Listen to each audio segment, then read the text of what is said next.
Alta Profit, assurance vie, retraite, immobilier, le meilleur de l'épargne en ligne depuis plus de 20 ans. Le Conseil en Plus présente Sud Radio, les incontournables de la gestion de patrimoine.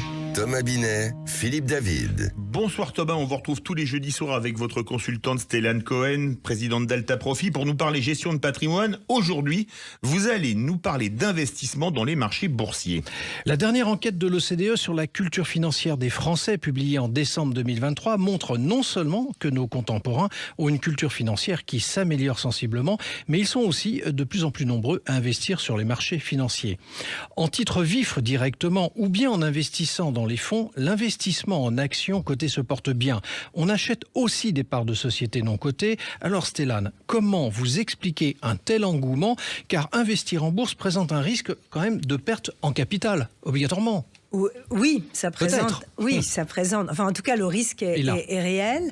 Maintenant, c'est vrai que si on regarde l'année 2023, excellente performance boursière sur toutes les places mondiales.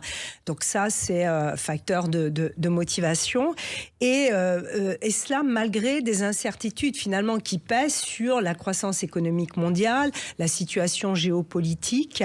Et puis, je crois qu'il y a aussi le besoin de l'épargnant d'être un acteur finalement de l'économie en investissement sur les marchés boursiers. Alors cet épargnant dont vous venez de parler, est-ce que ça veut dire qu'il peut investir en bourse? Est-ce que c'est ouvert à tout le monde? Est-ce qu'il y a des limites? Bref, comment on fait? Moi, je dis que finalement, c'est ouvert à tout le monde parce qu'on peut démarrer avec des sommes modestes. Maintenant, il y a des règles à respecter, notamment de comportement. Il y a un risque, hein. On en parlait au début. À partir du moment où il y a un risque, il faut se projeter dans un horizon de placement qui est plutôt long terme.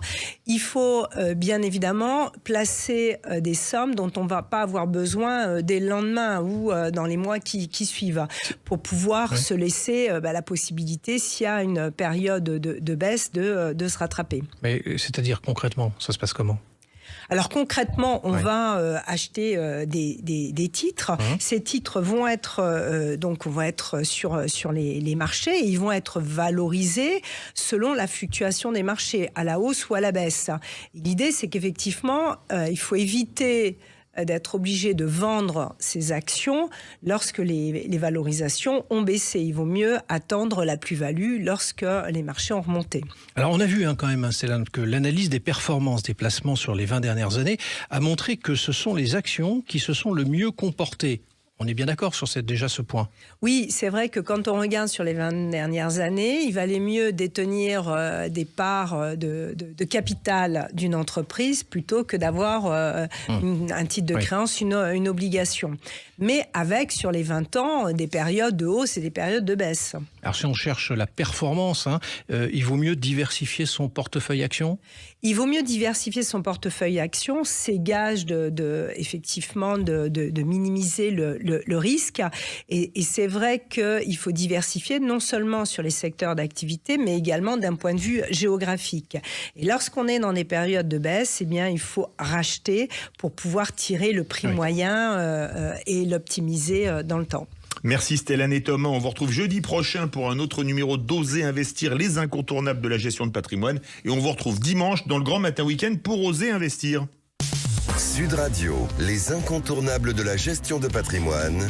Thomas Binet, Philippe David. avec Alta Profit, assurance vie, retraite, immobilier, le meilleur de l'épargne en ligne depuis plus de 20 ans. Le Conseil en Plus.